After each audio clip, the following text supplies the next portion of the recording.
Hello, this is Katie doing another video, and what we'll talk about today. Well, not to rush the car. That's fine. I'm going to talk about today is Brexit. Ta-da! There's a lot of fuss about this Brexit, and they won't overturn it, and they want to say, no, you can't do this, you can't do that. But the thing is, that Brexit is an opportunity to create positive things. There seems to be this like, oh well, if you said that, you can't have anyone in the country. No, we didn't say that. I mean, personally, if I was the Prime Minister, this is how I wouldn't need to do a deal basically with Europe, really. Just get on with it. Just get on with business. Say these are the terms. I mean, this is it. But even in the early days, they say, look, we're going to go have a Brexit vote because we're not happy with the terms of the relationship with the EU. We're not getting what we consider a good deal, and we're under their kind of control and constituencies. And we're not happy about laws and other things, however we got into this situation in the first place.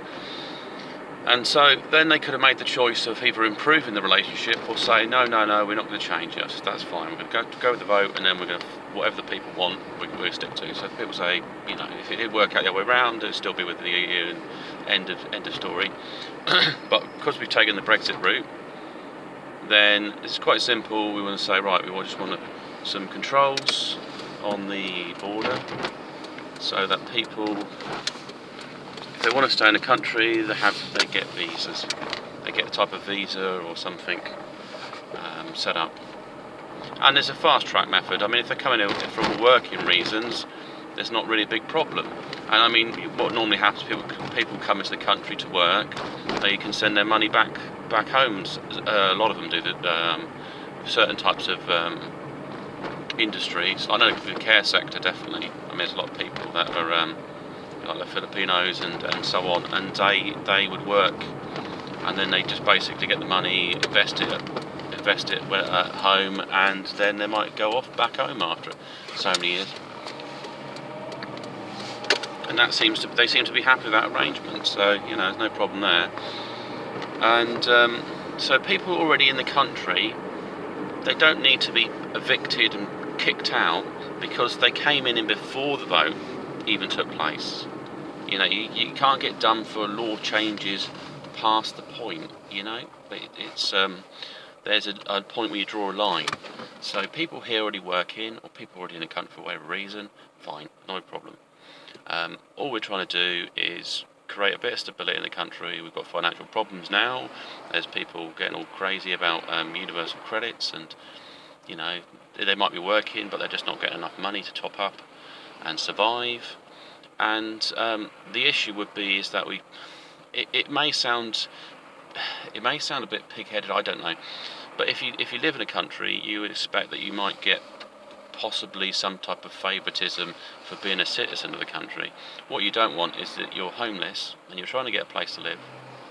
Some people come into the country and say, look, we're asylum seekers, we've been through hell, you know, and it's the other end of the planet they've come from, and because they hit all the notes, or they're like, yes, you know, they're diversity, they're vulnerable, they're this, that.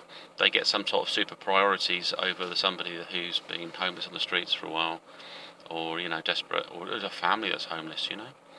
So you need some stability there, and I think that's fine. I think it's fine that you just have a system, that a filtration system for people coming in, just to rule out people that just come in here for cause.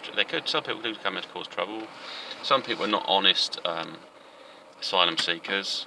They have to travel not just over by one country, but several, and they might be looking for a better life, which is fine. But there may be better ways of doing that, achieving that goal. Because if you come to a country, you don't speak English, you don't have any job skills, and you're just going to say, I need food, I need this, I need that. You're kind of throwing yourself into the lion's den, really. And I mean, sure, there are sort of safety systems in place here, but they're stressed. They're very stressed, and they're only like safety nets. They're only there for a short while, and so if you've got no English skills, how are you going to go? You know, how are you going to create any sort of income to support yourself? And that's probably what's the saddest part of it, is that they lacking that is you can't really support that. So that's my take. There's a lot of things that say, oh yeah, skilled doctors, they'll be all going back abroad because they'll be kicked out. They don't have to be at all. The terms of the Brexit don't have to be dictated by Europe anymore. We can just simply say, right, what works, what doesn't work. And then the money, you say, right, well, where do we most need the money? Well, which we were sending to the EU, and then just target something. Target problems, don't just sort of sprinkle a bit of cash on them. Take the whole chunk of money and shove it into getting something solved. What can we deal with now? Deal with it. And then basically, that's the quick turnaround. I mean, especially for Theresa May, she needs to make sure that the outcome of her actions result in positive outcomes. And they might turn around and say, oh yeah, we're going to lose money and so on. But the thing is, the money is controlled by the banks. The banks sometimes set their own levies on interest rates and all sorts of things. It's very much manipulated. So they can forecast and tell you all sorts of things that are not true. And it's because they've heavily invested across globally. So that the globalists don't have, and they're not based in countries necessarily, because they can travel between more than one region, and they got invested in more than one region, so they're not bound by the way we think. Warfare in the future won't be about it's all about investment, really. It has nothing to do with a personal beef between two different countries. Like even the stuff with the Ukraine and Russia. I mean, having some level of hostility allows for people that are selling weapons to keep selling them. They need that kind of demand. That's what you're creating. I mean, if we've looked at the spending budget, I guess when there was a situation occurred, it suddenly started increasing for weapons, training, army, military movements.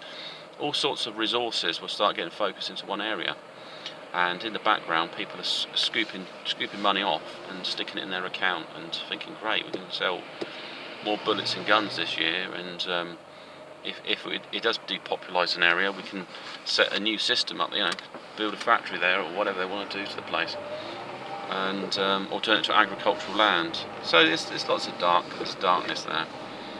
So yeah, that's that part of the Brexit. I can't think of anything else that's too serious. It should have been a very straightforward situation. You said, right, okay, we're going to have a Brexit. This is what we're going to do, and basically the trade arrangements with the other countries, you don't have to change them. I mean, well, why would you need to change them? Surely you don't have to.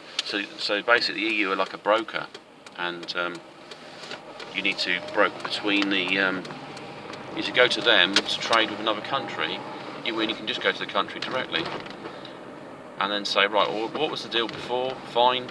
A salesperson would pretty much wrap it up pretty quickly. They wouldn't say to the customer, turn around and say, right, I'm going to take as long as possible because I'm unsure of the arrangements financially, and so the longer I take, the better, because that way it messes you around and I get the better deal.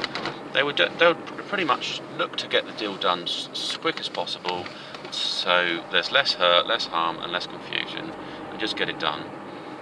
I mean, I don't see anything really changing that much. I mean, EU is just a name, but the problem we have is that we can't say no to things. So if they say, right, well, we're going to chip in and have a go at Russia, for whatever reason, or they probably won't, because I mentioned before, globalists, Russia's a part of that network, and it might appear that they're not, but at some level they are. It's just basically it's like a game of risk. So the big players are the money investors, and they're probably friends to each other's faces, but behind each other's back they scheme against each other because they've got this kind of different way of looking at the world that works for them. Anyway, this is PC sign off, and have a great one.